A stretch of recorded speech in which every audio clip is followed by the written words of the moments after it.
Well, I reacted to Knowles, and a lot of people seem to watch that, so I guess now I gotta react to Klavan. So here it is. I told y'all, though, that this was not an easy interview to get through. You're gonna see why, so let's get into it. So when you say, let's start with the men and women, when you say that men are better at everything, it certainly seems that men are better at all the things that men do, but they're not better at mothering, are they? They don't have babies as well as women do. Well, that's the only thing they can't do is have a child. But like, if you look at single father homes, they fare very similar to single mother homes. Well, yeah. Or sorry, better than single mother homes. Uh-huh. So I was trying to think of anything that women were better at. And when I tried to look up data, I just couldn't find anything. So like, if you look at kids because I was like, okay, we're the nurturing ones, right? But then we're more likely to kill infants and the elderly. We're more likely to kill infants than women are more likely to kill infants than elderly people are likely to kill infants? No, we're more likely to kill infants and the elderly. Oh, and the elderly, I see. But that's kind of an unfair stat, because it's like women take care of the elderly and infants more, and who wouldn't want to kill them? I mean, Yeah, unpopular opinion. I kind of agree with Pearl, and I mean, the only reason I agree with Pearl is because I used to be blue-pilled like Klavan and like Pearl used to be, but I mean, the reason I agree with Pearl is because I basically went on that journey with her. I watched her as she discovered all this evidence, and like the irony of it is like the evidence that changed her mind is the evidence that changed my mind, and like I basically completely agree with her on that. Incredibly annoying. Yeah, but you could look at abuse too, because that was another thing. I noticed on my show, like I interviewed over 1,000 women on dating and relationships. And I thought it was crazy how many women told me they were abused. And then I would ask a couple questions, and generally it was kind of nonsense, most of it. So like they never filed a police report. They would always, like one girl I had on told me that she was pushed down a flight of stairs, for example, but she kind of forgot the part where she was trespassing, where he told her to get out. So he was trying to get her out of the house, stuff like that. But if you look at abuse stats, when you look at one-sided abuse, it's 70% women. That women do a lot of the abusing, you mean? Well, most abuse is mutual, meaning they're both like hitting each other. Yes. But if you look at one-sided abuse, women are more likely to. Yeah, unless you're somebody who's my age, I'm sorry, but you just do not understand how much the women these days lie about abuse and cheating and all this other stuff. It's just lie after lie after lie after lie, and it never ends. And even when you catch them red-handed in a lie, they just, as habitual liars do, they just lie more. And it gets really frustrating and tiring dealing with those types of people, because they just cannot stop lying. Not just lying about that stuff too, and lying about sexual assault and sexual harassment. There's so many women who I met that like I thought we were hitting it off, like we were flirting, like she was responding to everything that I was doing in what seemed to be a good way. And then all of a sudden, out of nowhere, they just rip the rug out from underneath you and go talk to your boss or somebody else and go and accuse you of sexual harassment, even though they never once told you no. They never once told you stop. They never said, don't do this. They never said, leave me alone. I don't want to talk to you. None of that. Every single interaction with that girl was completely mutual, and with all those girls. But it seems like a lot of these women are out here to just try and use whatever angle they can to step on people to try and get ahead, when they don't realize they're burning their bridges in the long run. All right, so I don't want to argue. You think that men are better at everything. So what is your conclusion from that? That they're better at everything. No, but then you said that men shouldn't get married. Marriage is a bad deal. This is the thing that actually kind of attracted me to what you were saying in the first place. I've said that ever since feminism, that if you marry anybody, even feminist adjacent, you're probably going to get a bad deal, because men give up something very dear to them when they marry. They give up their sexual freedom, which for men is very important. And so they give up something. What do they get? Now, I got a home, I got a mother of my children, I got wonderful children, I got companionship, I got love. many wonderful things that I got in getting married, but I'm not sure that as many guys are getting that today. But you seem to be saying that even if you get that, you're kind of getting a bad deal. What percent of women do you think are marriageable under the age of 35? Oh, God. Debt-free. Yeah. Debt-free. Yeah. No tattoos. No sex work. In shape. Uh-huh. And what percent? Do you think it's smaller? Well, you tell me. No, these numbers were confirmed by an actuary. Uh-huh. In a world, it's called A World Without Men. Right. 5%. 5% you think are marriageable? This is the part of the debate where Andrew and Pearl begin to start speaking past each other, and everything past this point in the debate just continues further upon them speaking past each other entirely, basically. Not only that, it's also funny, like, when you tell older people, like, the number of women who are actually, like, possible wife material in this generation, like, they just seem to dismiss it as, like, no way, I don't believe you. And it's like, dude, we wouldn't be in this situation if it was any different. Like, you realize that, right? Like, and I'd be willing to bet it's a lot less than 5% too, because, like, if you don't want a wife who's fat, you don't want a wife who's had an abortion or any drug addictions or any tattoos, and on top of that, you also want a wife who is not a whore, i.e. has not slept with more than 5 men, like, you're really slimming down the population by quite a bit by just having just those standards. And I mean, in my opinion, like, that's not even good enough, because once a woman has slept with 5 men, then there's an 80% chance that she's going to divorce you. And don't just think just because you picked a virgin means you got like a golden ticket. No, like, there's still a 20% chance she'll divorce you by the time you're 60. But yeah, it's just unbelievable how, nobody wants to believe that the women have just turned themselves into sluts and men. Like, the women out here these days act like men, and like most men aren't interested in it, because it's like, we're not gay. If I was gay, I would go fuck a dude. I want a woman, not a woman who acts like a man.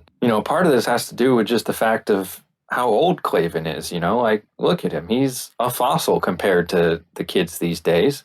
I'm sure if you took Klavan into a modern day high school, the kids would call him grandpa. And while yes, grandpa does have some wisdom, I wouldn't go to grandpa to find out what's popular with the kids these days and what's actually going on with the kids these days, because grandpa probably doesn't know. But the idea of marriage not being... Sorry, go ahead. Well, the idea of marriage not being a good thing for men. This is something we get hit on at the Daily Wire all the time, because all of the main male talent at the Daily Wire are not just married, but devotedly and happily married. And so we get people yell at us and say, well, you're disconnected from the culture. And my thought about that is, well, shouldn't you be more like us, and instead of us becoming more unhappy in our marriages? If men are not supposed to get married, what is a man's life supposed to look like? I don't say they should or they shouldn't. Okay. I think every guy has to decide for himself. Okay. You guys' options are going to be different than a different guy's options. I'm not here to tell men what to do. But I think using a blanket statement, telling men to get married young without fully understanding women today and the laws, is not the wisest. Right. Well, people who marry... Because in a business deal, you would never sign a contract in business that the other party is paid to leave. It would not be wise, right? If me and you were to do a business deal together, and if I break the deal, I get your children, half of your stuff, and I can ruin your reputation, you would never do it. Well, I mean... And it's not uncommon. But 30% of divorces are malicious. So people who are married are happier, healthier, they have more sex, they live longer. So about 1% of business startups succeed. Mm-hmm. So it's a high risk, right? To start business, you pour money into it, you put all your soul in it, you put all that work, maybe your time, maybe you get older, and then it fails. It's 99% of the time it's going to fail. So it's a high risk business. And here we go. we finally start with well, what should it be, Pearl? And oh my goodness, the Daily Wire just cannot give up the what should it be question or the what should it be argument, because it's like they just can't get it through their skulls that Pearl is not here to tell people what they should do or what the world should be or how great things would be if things were the way they should be. No, Pearl is here to say, these are the facts, this is what's happening, and this is what I've seen. And everyone that Pearl's talked to at the Daily Wire so far cannot get out of the perspective of idealism, as in, how should the world be? What we think is good for the world is the way the world should be. And I think what a lot of them don't realize is that, like, to guys who don't have it all figured out, it just sounds kind of preachy, to like especially to us who, like, us guys who agree with the Daily Wire on how the world should be and how marriage should be. But the problem is they don't accept or acknowledge that it's not the same way that it was yesterday. The world has changed and they have not kept up with it. They are still on the, well, it should be this way because that's the way it was for millennia. And while yes, we agree that's the way it should be, that's not what it is. So we can't continue acting as it is, as if it is the way that it should be when it is not. That's called delusion. And in the business analogy that both Pearl and Klavan made to their points, you can really start to see where the divide in this conversation is going, in the sense of, like, when Pearl brings in the business analogy, it's very accurate and concise and actually makes a lot of sense, because nobody would enter a business contract where the other person, it's paid to leave the business contract. Like, if the other person breaks the contract, they get paid. Why would you sign that contract? You're basically guaranteeing that the other person is at some point going to break the contract. And in Klavan's business analogy, he's trying to equate it more to, like, getting married is like starting a business. And while yes, it can be, because if you have a wife who is willing to participate in the relationship as much as you are, who's basically going to be your relationship business partner, essentially, then yeah, it can be like starting a business where you're working together to create something greater than yourselves. But the reality is women don't want to do that now. Women, as soon as the relationship requires some work or there's something that needs to be fixed in the relationship, if the man cannot or will not fix it, you know what the woman does? She breaks up with you. She cheats on you. She falsely accuses you of doing something you didn't do so that she can run away and claim that, well, he was actually the bad guy. He did something wrong and mean and evil. And not only that, the reason Andrew Klavan's business analogy does not make much sense and is not a very good analogy for what the point he's trying to make is because, while yes, starting a business can be a high risk, high reward, it's nowhere near as high risk as a marriage, because in business you have what's called an LLC, a limited liability company. What that basically means is if your business goes bankrupt and somebody sues your business, the person who sues your business cannot legally come after your personal assets. So it leaves everything you own personally that is not owned by the business out of it. But that's the problem with marriage. When you marry somebody, you are basically merging your assets with their assets. So when you divorce, you are literally losing half of your personal assets, which is nothing like a business. It's a much higher risk than a business, because at least with a business, you're not going to lose your house. You're not going to lose your car. You're not going to lose any of your personal belongings or your children. You very well could lose all of those things in a marriage. What does a man get out of marriage that he doesn't get out of a live-in girlfriend? Well, that's kind of a strange question, because if she's a live-in girlfriend, then... Which is not uncommon nowadays. But a live-in girlfriend is effectively acting the wife. And can do, in this country anyway, after a while, can divorce you the same as a wife can. So there's no advantage to it. So I mean, that's a weird... Right. So Well, it's not an unfair question. Why does he have to get the state involved? Well, it's not, for many of us, it's not the state, it's the church. I mean, it's a religious act. And it also, I mean, look, I got married. When I got married, I had lived with my wife for 2 years. I saw absolutely no reason to get married except, you know, we wanted to have kids and we wanted to be a family with one name. And so we got married. And the minute I got married, I knew everything had changed. Because people are ritual oriented. Ritual means something. And so the marriage did change everything. It changed it on the instant. I mean, I knew the second I did it. I knew, the second I did it, I'd done the smartest thing I'd ever done. Yeah, but I'm not talking about your marriage, though. And I think sometimes you guys take it kind of personal, where No. it's like, well, not. But I'm saying, because you guys always refer to your marriages. But we're not talking about you guys. Well, what I'm talking about marriage as an institution. The average marriage is 8 years. But what I'm saying, 70% are filed by women. Only 5% of women are marriageable under the age of 35.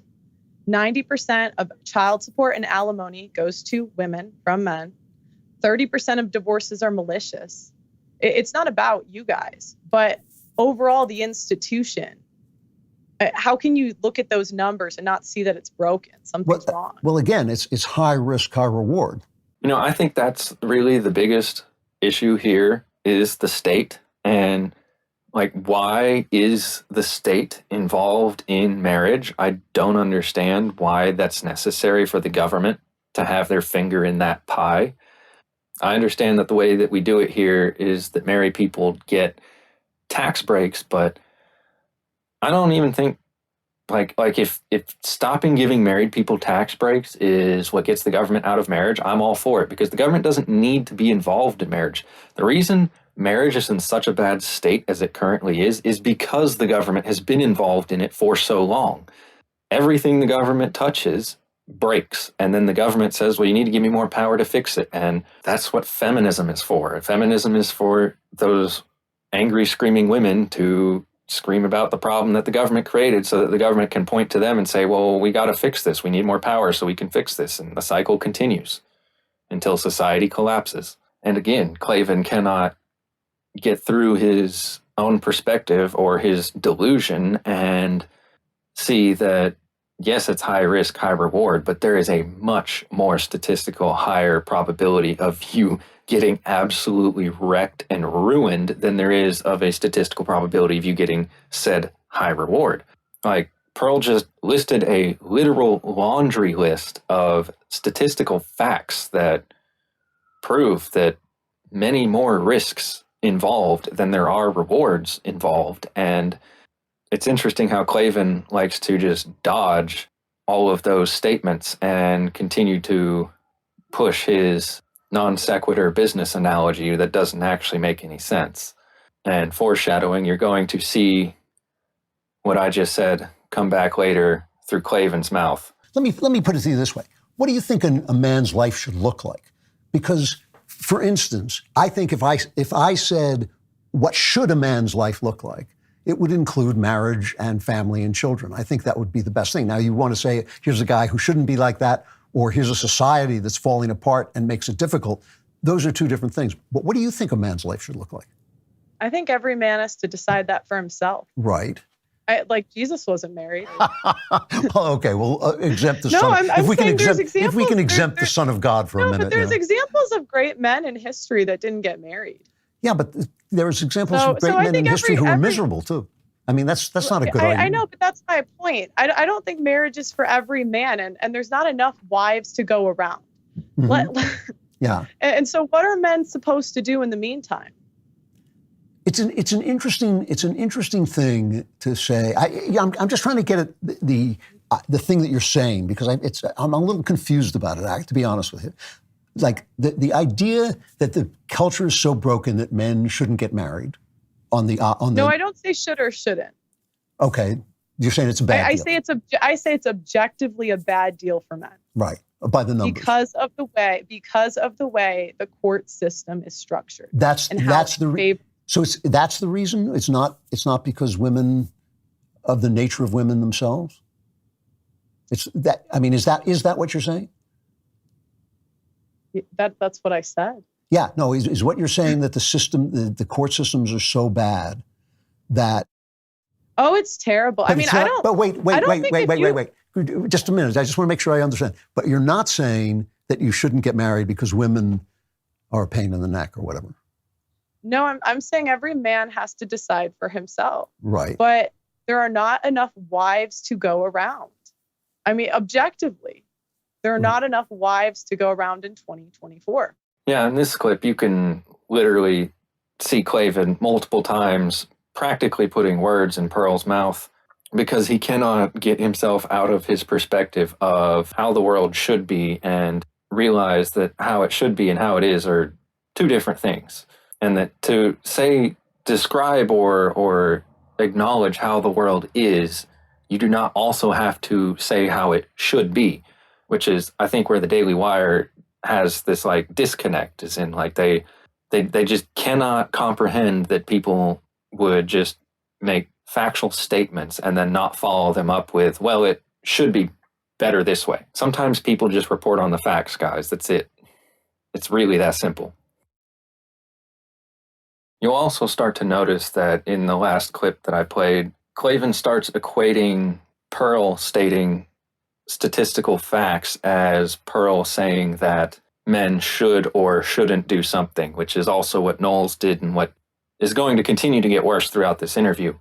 And in a second, Klavan's going to let the cat out of the bag and basically confirm that the way that he sees the world is that if you're stating a negative, possible negative of marriage, then that needs to be ignored in favor for the positives of marriage. When all Pearl is saying is, hey, look, there's a negative.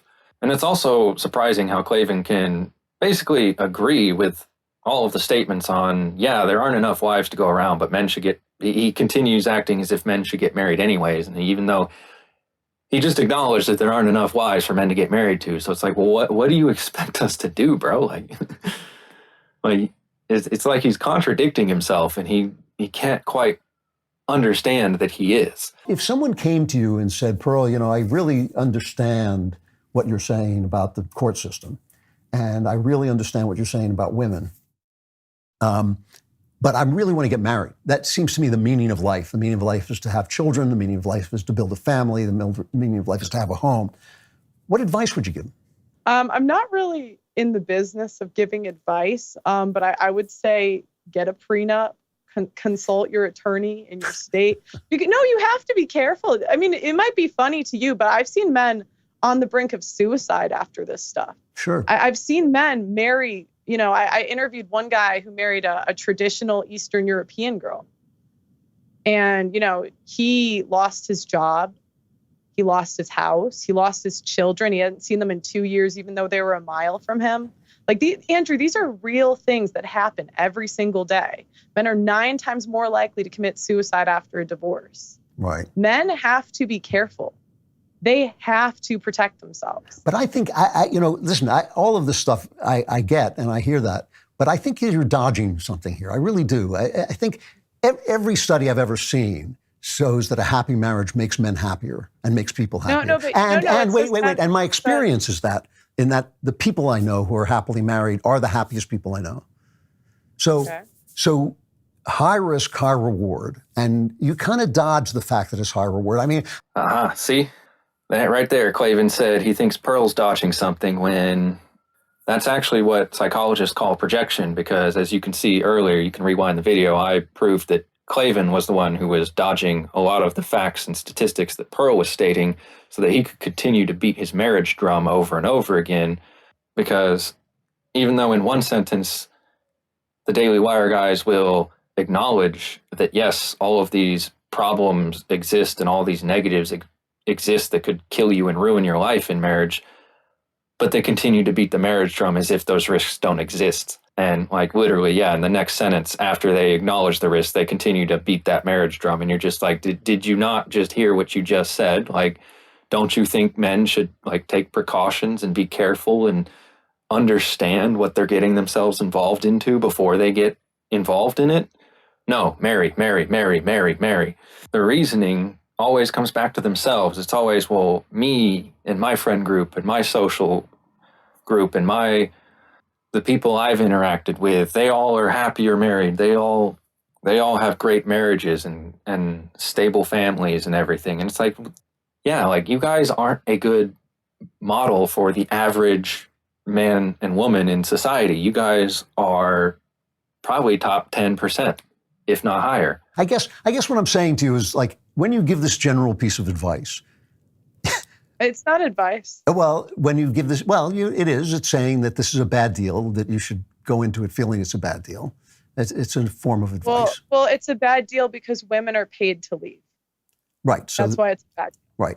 So. And we have a culture that doesn't shame women for leaving either. Yeah. No, I agree. This is what interests me about what you're saying. Because of that, men have to be very, very careful. Right. They have to be careful. But then when I ask you how they should be careful, besides legal things, all you have to say are just get a prenup and all that. You don't know. Is there a sort of woman that you would look for if you were a man? Childless. I would say don't date women with children. That's good advice. Yeah. No debt, no tattoos. Personally, I like my brothers to go for more athletic women because we grow them tall in my family. But I'm not really in the business of giving men advice. I think every man has to decide for himself. Right. There's a million other content creators in the manosphere you can talk to that have literal courses on this stuff of how to vet women.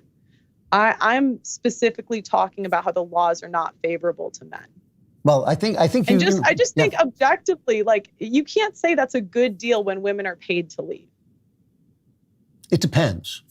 Because before the laws went bad, they favored men in ways that were tremendously unfair. And I could match every story. I could match every story that you tell about bad men with stories of women that happened back in the day where they lost everything, and things have overcorrected.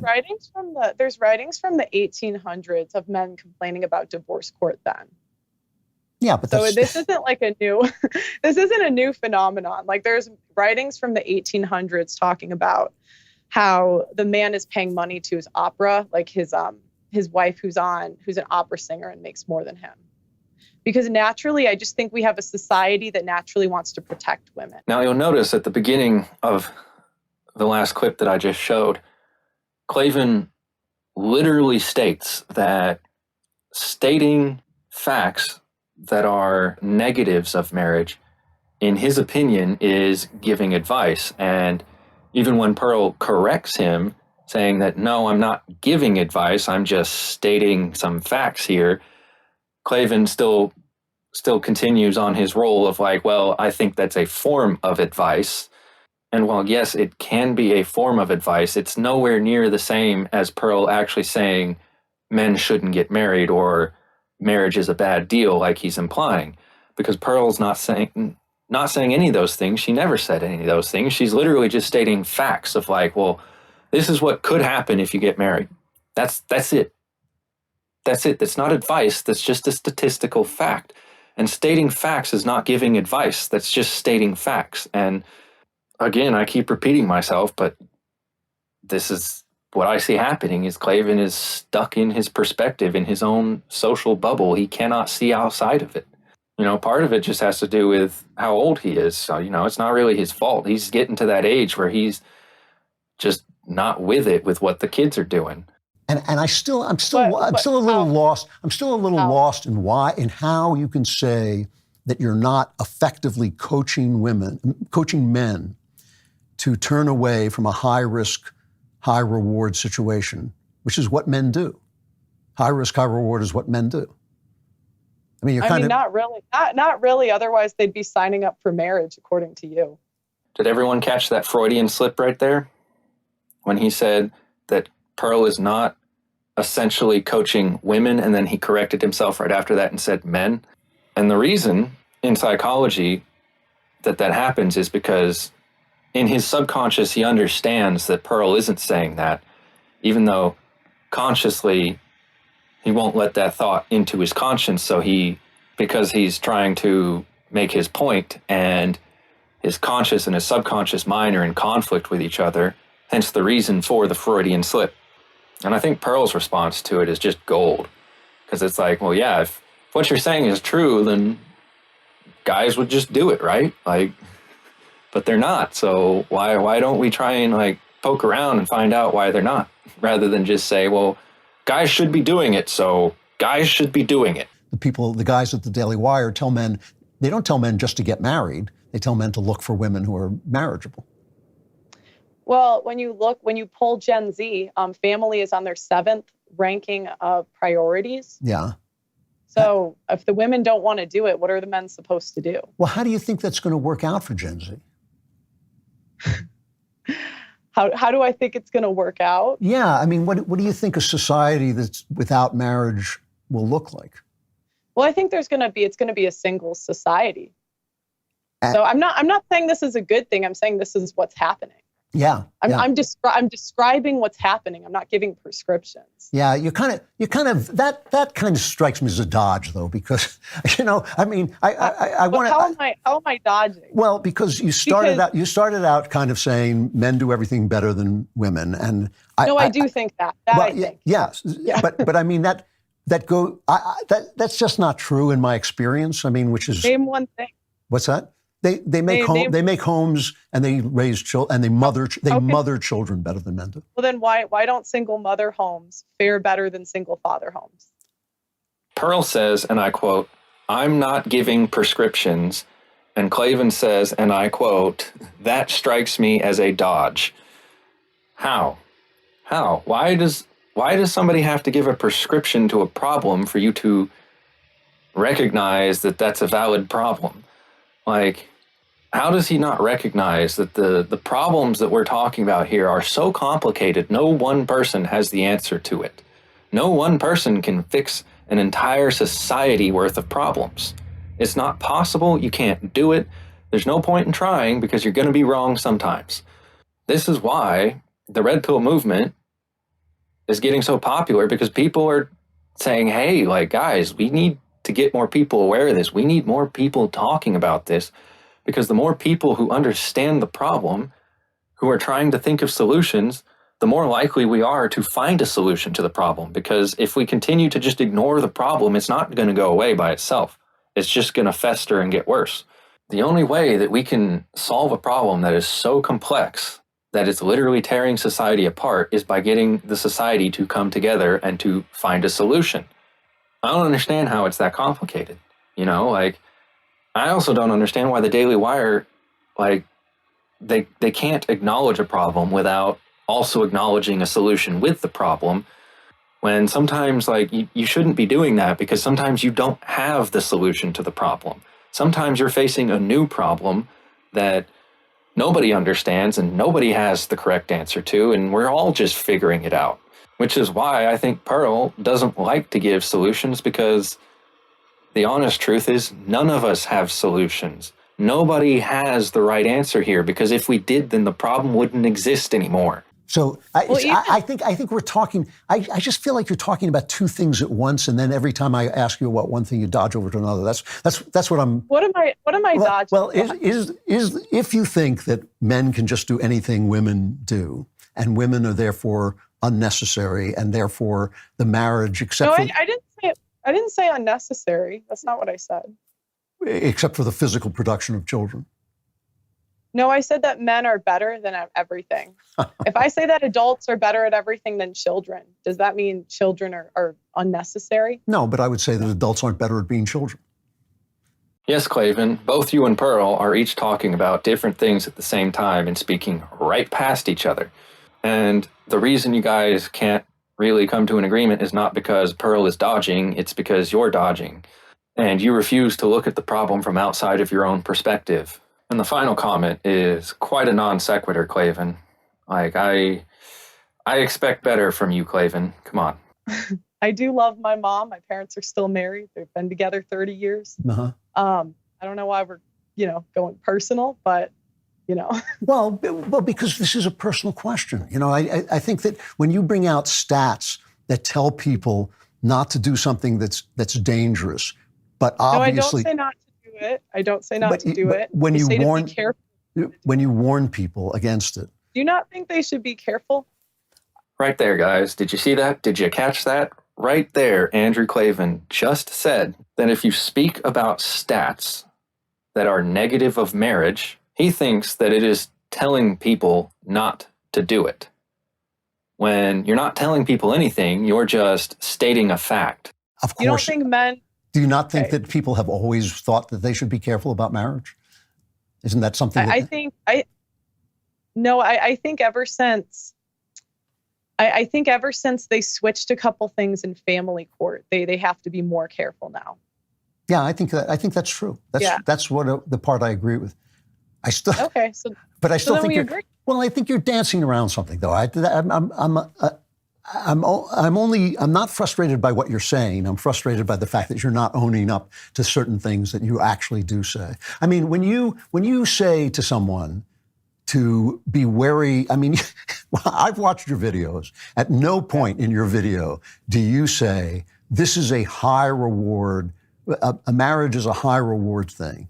And every happily married man I know, puts his marriage at the center of his world. I mean, So Andrew believes that it's not owning up to what she says if she doesn't acknowledge that there are also positives to marriage. Like, I'm confused by this point, Klavan. It doesn't really make much sense, because it's like he's trying to say that because she doesn't talk about the positives of marriage, that means that she's not owning up to the truth about marriage, when, like, that's not at all really what's happening.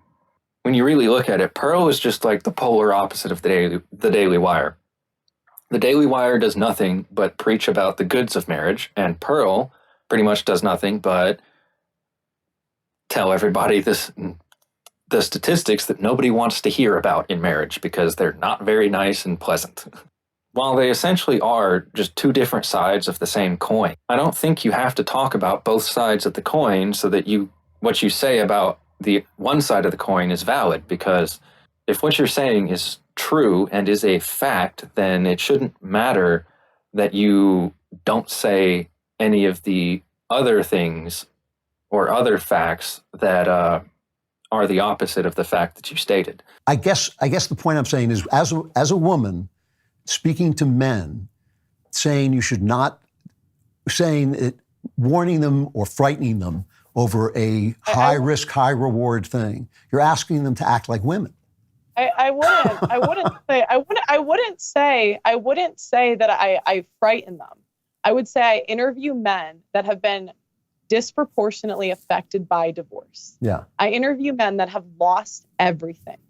And this is why I say it is very serious, because I have seen men on the brink of suicide. There is like a death in a guy's eyes, and I can't even describe it. Like, when you meet someone that has had his entire reputation ruined, everybody thinks he's an abuser. It stresses him out so bad that he loses his job. He's paying child support, alimony. His kids are a mile from him. But statistically, divorced women are poorer than divorced men. Statistically, women lose more in divorce than men do. Well, men are more likely to commit suicide after divorce. 30% of divorce. No. This isn't funny. Men succeed at suicide. They're better at suicide. Did you guys hear what I hear? Because what I heard was that he was basically just said that telling men the statistical realities of marriage is, quote unquote, frightening men away from marriage. I'm sorry, Andrew, but if looking at the statistical facts, the things that we can prove that are facts, is frightening men away from marriage, then maybe it's time for you to finally admit that what marriage has become is frightening men away from marriage. Not any of the other things that you think that it is. Maybe the actual problem here is what marriage has become. And what we're talking about is the legal institution of marriage. The fact that you can marry someone, she can divorce you for any reason at any time, whenever she feels like it, accuse you of abuse, accuse you of assault, take half your money, take your house, probably lose your job because you're so stressed out and homeless. Like, come on, dude. And his justification for it all is, well, women are usually poorer after divorce than men. And, well, yeah, because usually the women are the ones mooching off the guys. That's why they get alimony and child support, is so that they don't have to go get a job. They can just continue to mooch off their ex-husband. And then You think because you're pointing at the statistic that women are poorer after divorce means they fare worse? I don't believe you. Like Pearl said, more men commit suicide. Not only that, his utter laughter at men's suicide, it just feels like he's laughing at us and at our pain. And he's just like, ha ha ha, who cares about you? You're not important. But if the shoe was on the other foot, if he was the one in that situation, I'm sure he wouldn't be saying those things. Like, I think you're downplaying how serious this stuff No, but is. if women get poorer, if women get poorer than men after a divorce, doesn't that seem to mean that women are not being paid to get divorced? How do they calculate that? By the outcome of the people's lives after the divorce. Oh, no, but I'm asking, how do they calculate by that? The income? Because they don't typically, in a lot of those stats, they don't include alimony, child support, and the money that women are taking from men. They just look at their income. No, I think the ones I've seen, they include that in the income. And he's going to continue to stand on the statistic that women are poorer after divorce than men as some kind of excuse as to how women have it worse than men after divorce. I don't believe you. Like, this is why men aren't getting married, because yeah, the women might have it worse, but after the divorce, but the men have it worse during the divorce. So, I mean, not only that, most of the men who kill themselves from divorce kill themselves after the divorce, because it's when you really have time to sit there and think about it and think what you could have done differently. Yeah, I don't think that's a correct assessment, Klavan, and I think a lot of people would agree with me. I think it's you who's dodging and who's vanishing, but whatever, everyone's got their own opinion. I mean, divorce is a horrible thing, and for most of us, it's against our religion. Well, if there was 100 marriages, 13 would be in a malicious divorce, and that's malicious. That doesn't mean he fared badly. 13 would basically be that he is getting alienated from his children. He's paying a substantial amount of child support, alimony, etc. So again, this is serious stuff, No, I agree with about 50% of what you're saying, and I think that I wish that.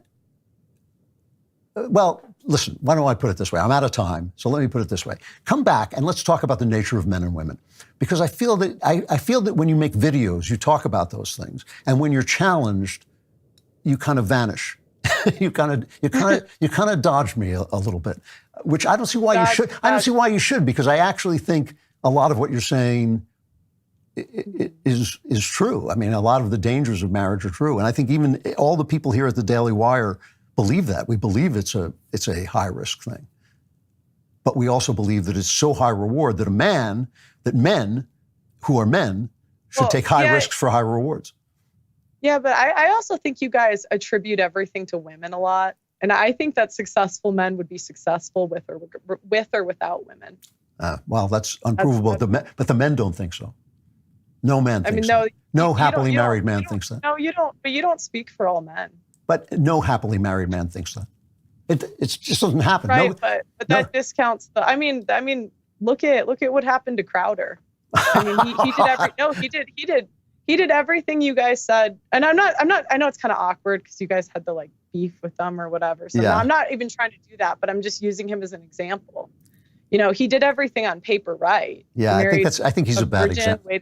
I think he's a bad example, Pearl. and everybody labeled him an abuser, even though his court documents said he wasn't. Yeah, I don't know. And I read him. I read like 100 pages of his court documents. Yeah, I think that's someone who did the trad con. I think you're making a mistake on this one. If that is the way you're judging marriages, I think you're not judging them as clearly as you should. Well, I mean, how Stephen's been a friend for a long time, but I'm not sure that the way you're depicting that marriage is correct. Quite audacious of him to think that he gets to speak for all men. Sorry, bud, you're one man. You get to speak for yourself and maybe your friend group or your group of people that agree with you, but you don't get to speak for all of us. That's not how this works. Also interesting how Pearl can literally state what is court documented records, and Klavan will still continue to deny that is the truth when it's but the court confirmed it in court documents. Like it's true, whether you want it to be or not, whether you perceive it to be or not, whether you think it is or not. Those are the facts as far as we know them. And you can wish them away all you want, but it's not going to change a thing. When you say a woman, when you say a woman sometimes starts the abuse in a marriage, that's true. But when a woman hits a man and when a man hits a woman, it's two entirely different events. Mm-hmm. Right? Well, what does hitting have to do with that? When you talk about, when you said before, well, women commit abuse in marriages. Well, lesbian relationships are the most abusive. Yeah, I have too. And yet when a woman abuses a man, it's a lot different than when a man abuses a woman. I mean, men commit 95% of all murders. 95%. So we have our flaws. Well, I mean, one out of, if you believe abortion's murder, 1 out of 3 women have done that. Yeah, well, I believe abortion's that's a homicide. way higher. I mean, the greatest genocide was when they legalized abortion. Yeah, well, you think that's murder, right? No, I think that's homicide, but I do understand what you're saying. All right, I have to stop. I'm out of time, but I'll invite you back and continue this conversation. Yeah, I'm of the mindset that people shouldn't hit people. I don't care if you're a man, woman, child, alien, whatever. Doesn't fucking matter to me. I've been hit by too many women to just say, oh, men shouldn't hit women. Like, no, women need to stop hitting men. Like, there's too many women out here that think that they can just lay hands on men with absolutely zero consequences. No. That's why I go with the baseball rules. 3 strikes and you're out. Number 1, I'm going to ask you to stop. Number 2, I'm going to tell you to stop. And on number 3, I'm going to retaliate. So if you made it to the point where I retaliated, you made 3 mistakes. So the way I see it, you're 3 times as guilty as me for hitting. So you can't put the blame on me. Oh, you hit a woman. Yeah, she hit me first 3 times. And what was I supposed to do? Just continue to let her hit me? Like, no, I'm a man. I have self-respect. I'm not going to tolerate such childish behavior. Like, if she wants to play stupid games, then she can win stupid prizes and figure out why you shouldn't hit people. Because people will hit back and they'll hit you back harder. Yeah, that's my reaction for that very annoying interview. It was like mental nails on the chalkboard, like trying to follow where each of them was going at the same time when they're both going in like completely opposite directions about completely different topics practically. Very confusing, but yeah, I hope I broke it down in a way where everyone can understand it as well as I did. So if you made it to this point in the video, go ahead, drop a like, go ahead, drop a subscribe, and YouTube shadow ban me, so help me hack that algorithm and leave a comment too.